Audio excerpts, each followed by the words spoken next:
Neil, it's so wonderful to meet you at your hangar today at Panorama Air Park. It is correct, Panorama Air Park. That's correct, yeah. How long have you actually been out here at Panorama? Since 2006. Now, Neil, when did you start flying and what age were you when you started flying? Well, it was in 1996, 1997, I think it was. And where did you train, Neil? Yeah, my first port of training was with Propeller, a guy by the name of Marnie Finikirk was my primary instructor there, and the guy that eventually sent me solo as well. And he sent you solo. That's very nice. And what did you do that in a 172? It was a 17. It was either a 152 or 172. I can't remember. Okay, 172. And how long after your PPL? I mean, how many hours did you take to get your PPL? I think it was 12. That's to go solo. To go solo, yeah. Yes, and then I finish your PPL. What the training? 40, 55. What was the minimum requirement in those days? Whatever it was, I think then it must have been 40. 40 hours. Yeah. Okay, that's good news. And then when did the idea of building an airplane first get you? It was about 2 or 3 years after I'd been flying on my PPL that a friend of mine convinced me to buy a wrecked Super Cup, which I eventually rebuilt after. It took me about 5 years to rebuild. Yes. And yeah, after that came the RV-8. And I understand the RV-8, you started in 2004. And how long did it take you to build that RV-8 kit? That took almost exactly 3 years of weekend, basically weekend building. Weekend and evenings, the occasional evening. And where did you do it? At home in my garage. And it got finished off at Aviation Rebuilders at Randwood. Ken Jones. Ken Jones, yes. Wonderful man Ken Jones was. Who was invaluable in teaching me various aspects of sheet metal work for aircraft. He was an absolute bag full of knowledge. So now, what happened to that first RV-8 kit that you built all those years ago? Yeah, in 2014 I started flying real amateur formation with 2 other RV guys, Ryan Beaton and Rob Kennedy. There was another guy involved as well. And eventually I think Ryan convinced Pierre Ghost to come along and try and teach us a bit more about formation flying, which he did, like my RV test flew it and eventually bought it, after which I bought an RV-8 that was built by Neil Collins, which I still have today. That's right. Tell me a bit about this RV which is standing behind us, the 8. That 8 was built by Neil Collins, and he did a ground loop in it. I can't remember the year that he ground looped it, around about 2013, 2012 I think it was, and he subsequently rebuilt it with 2 new wings and 1 new landing gear, and a brand new hard cell constant speed prop. And the plane also came with a full inverted Christian inverted system, oil and fuel, and a smoke tank, and those were actually two additional bonuses which really convinced me to buy the plane and have a little bit more than the one that I sold to Pierre Ghost. Okay, that's wonderful. And then after that, I believe you got into a Class S sportsman kit. Absolutely, yeah. That was Tell me about that kit. When did you start that? That kit I bought in 2008, I think it was. 2008, yeah, and it flew in 2010. Was it an easy kit to build? Yeah, it was much easier than the RV-8. It actually only took me 2.5 years to build that. Okay. Yeah. And yeah. And what engine did you have in that? It had an IO390, 210 horse Lycoming. Lycoming. Yeah. And where did this aeroplane go to once you... Let me ask you first, why did you decide to sell it? Well, I was flying formation with the RV-8 at the time, with Pierre Gous and the boys, and I was literally doing 150 hours a year over 3 years in the RV-8, and I was flying, the last year I owned the Glacier Sportsman, I only did 4 hours, so I decided that it was definitely time for it to go to a better home. To a better home. Yeah. And what was the better home? I went to a Free State farmer near Bultfontein, I think it was, and a guy that owned a helicopter and also had a Darren, and just needed to fly it around on his farm and inspect his game and whatever, I think. One of those rich Burki boys. Absolutely. Lovely, lovely. Yeah. And then, now this beautiful aeroplane is sitting behind you. What made you decide to go for a Vans RV-3? Well, a friend of mine handed me a Kit Planes magazine one day, and on the cover was a beautiful picture of a little RV-3. And after I read the article, I got more and more interested and decided that I'd buy a kit and give it a go and build one of these things. My wife never flies with me in the RV-8, and I thought that a single-seater RV really sounded like a whole lot of fun, which it certainly turned out to be. Now, having flown the RV-8, naturally it was a fairly easy transition, I should imagine, to the RV-3. Absolutely, yeah. Not a particularly difficult little aeroplane to fly at all. And did you find quite a lot of differences between the 3 and the 8? Yeah, the control on the 3 is slightly heavier than the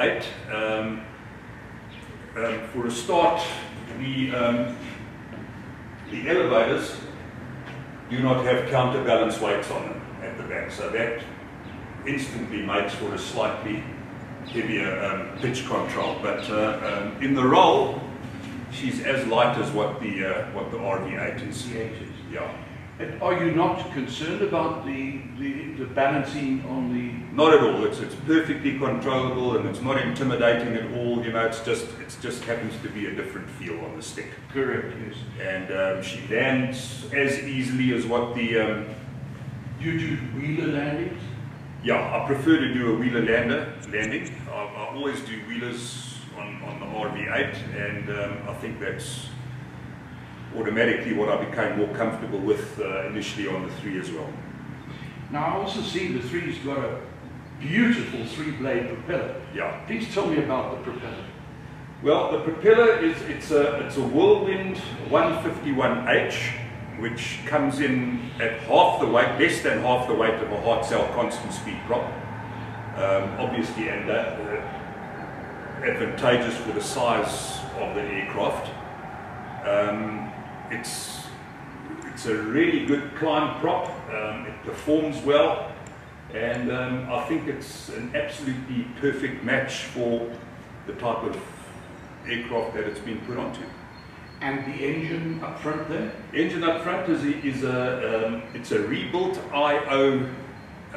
It was an O320, and we converted it to an IO320 by fuel injecting it and putting, I think the pistons are 9.5 to 1 compression ratio pistons, if I can remember correctly.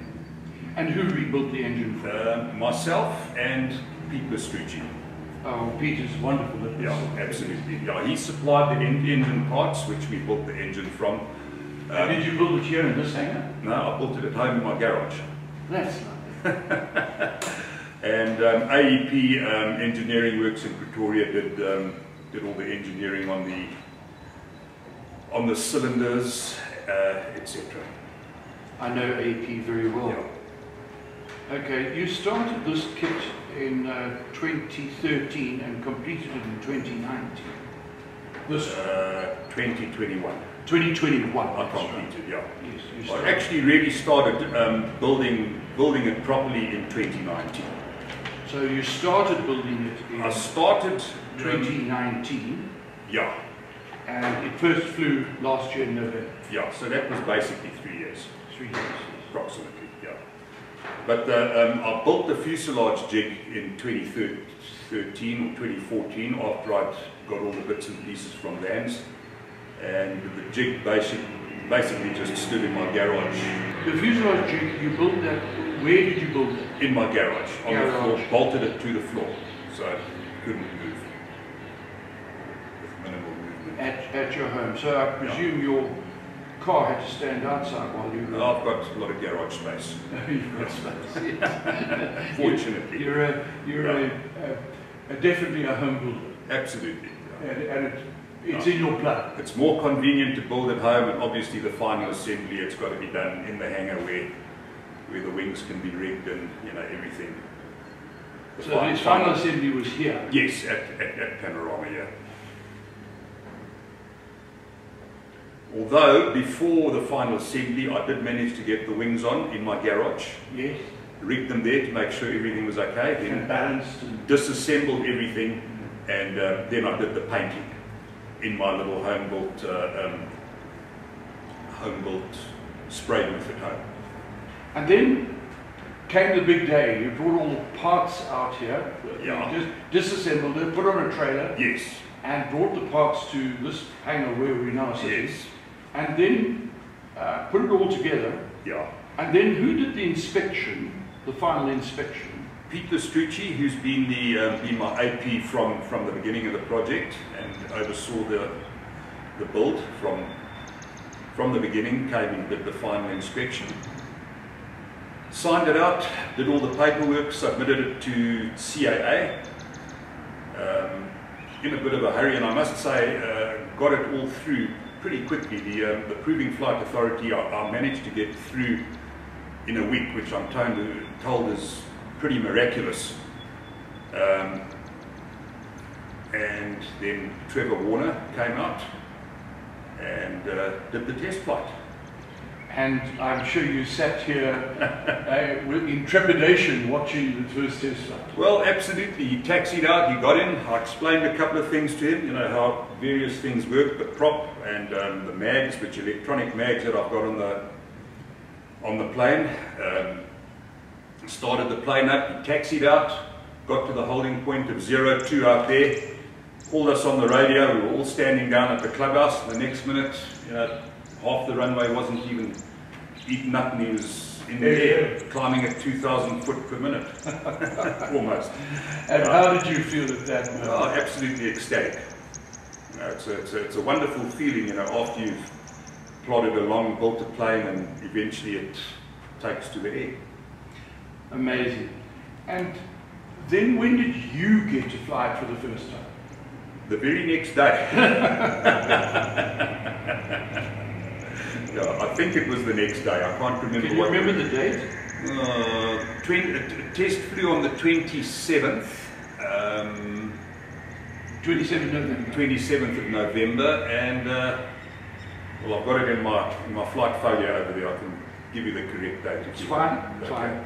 And so you flew it, and you took off, and halfway down the runway you became airborne, and then?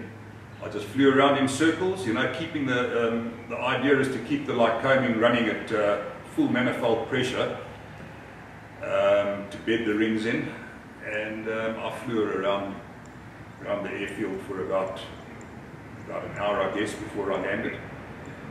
Wasn't the best landing, but it was okay, and it was quite safe. That's great to hear. And since that first flight, how many hours have you acquired on this beautiful machine? I think it's logged about 15 hours now, as at yesterday. 15 hours? Yeah. That's wonderful news. And have you done you haven't flown very far away from the airfield at this stage? Furthest I've flown is to Kitty Hawk, I think. Now, for the proving flights, what is the rule? I don't think you're allowed to go more than 50 nautical miles. 100 kilometers they gave me. Okay, 100 km. Yeah, from your home field, which is... From home field. Yeah. That's plenty. Yeah, absolutely. Are you the only one who's flown it besides Trevor Warner? Yes. Interesting. And probably will only be the two of us. I'm not really keen on other people flying my aeroplanes. Well, it's a single seater, so it's difficult to take a passenger. It's difficult to take a passenger, yeah, and not many other guys I trust other than Trevor either, quite honestly. Okay. Now, Cole Jensen came to see you here. There was an open day at Yeah, we had a flying at Panorama, yeah. It was a wonderful flying. Yeah. I remember it well because I was here. And he came back to me, or we spoke to each other, and he absolutely waxed lyrical about the build quality on your airplane. Yeah. Tell me a bit about, has he seen you subsequently? Yeah, I've been to a couple of fly-ins, morning fly-ins with Carl since then. And in fact, the one was at a little game farm called Tranquility. Sorry, that would be the furthest flight I've done thus far, Tranquility, yeah. We met up there for breakfast one morning, we met up at Kitty Hawk one morning, and also at Silver Creek. Silver Creek, yes. No, not Silver Creek, what's the other one on the other side of the Machalis? Aviator's Paradise. Aviator's Paradise. Yeah. On those particular occasions. And every time, flies like a dream, every time, lands like a dream. It started off with a slightly heavy left wing, which Trevor reported, which it did have. And that was quite easily corrected by, strangely enough, squeezing the right-hand elevator, right-hand aileron, sorry, to reduce the radius at the back, which reduces the lift and makes the plane fly absolutely. It now flies hands off. Hands off. Yeah. And also after correcting a bit of the rudder trim tab as well. Rudder trim, yes. Yeah. So she really flies nicely now. But very sensitive to turbulence, obviously, because it's a very shortly coupled aircraft, short wingspan, short fuselage, so I'm guessing that's, and very light. Very light, yes. Which is what makes it quite sort of susceptible to the slightest bit of turbulence. Okay, so let's get to the specifications. It's an IO320 fuel injected. Yeah. And that's 160 horsepower. 160 horse, yeah. The propeller we've discussed already, yeah, is the Whirlwind. It's a Whirlwind 151H. Constant speed. H. Yeah. Constant 3-blader. Yeah. Speed. Do you not worry sometimes that you're all on your own, you just solo, or is that just in your character, in your nature? Well, I suppose being solo out there is, yeah, I fly the RV-8 mostly on my own, so going solo in the RV-3 is pretty much the same thing, just in a smaller area. And tell me, approximately what do you believe, or what do you understand this airplane cost you to build? I think the original kit came in at about, the basic kit came in at $19,000, if I can remember correctly. The Whirlwind prop, can't remember what it cost. The engine, my friend Pete Lestrucci really gave me at a really good price. I'm not going to tell anybody what it cost me because it was a steal. It was a steal, yeah. And obviously then instruments. Instruments, very basic instruments. Dynon D180 flight deck, which encompasses engine instruments and flight instruments. Sorry, Dynon? 180. D180. D180, yes. Okay. It's engine and flight instruments, yeah. Got a G meter. Ah, that's important. Very important for the basic aerobatics, and GPS, and a backup altimeter and airspeed indicator. What sort of speed are you getting out of her in the cruise? Well, I'm not cruising quite yet. At the moment, Ethel will be flying at 24.5 inches to 25 inches of manifold pressure, 2500 RPM, and she's indicating anywhere between 185 and 192 miles an hour, which is pretty quick. And is that quicker than the RV-8? Slightly quicker than the RV-8, I would say. Gee, that's wonderful. Neil, yeah. What next? I think this is going to be my last. Yeah. I think I've built enough. You built 4? Yeah, one was a restoration and 3 others were kits. 3 and kits. the restoration took me longer than I think having been the first, and it was a fabric aircraft, you know, with a lot of structural damage that had to be repaired. It took me between 5 and 7 years, I can't remember. It was the Super Cub. The Super Cub, yes. Yeah. Just as a matter of interest, on the Super Cub, where did it go? It went to Brits, to a guy that bought Hans Hengst, Peter Hengst. Peter Hengst had about 4 planes hanging at Brits. Correct, yes. A twin command, she had 2 Booker Junkmans, I think there was something else. And this German guy from Germany wanted to add a Super Cub to that little fleet, which Chalky Stobbart told me about at the time. This guy was looking for a Super Cub. I contacted him by email. He made me fly it across to Grand Central to get inspected by Tim Kearton, and if Tim Kearton liked the plane, he would buy it, which he duly did.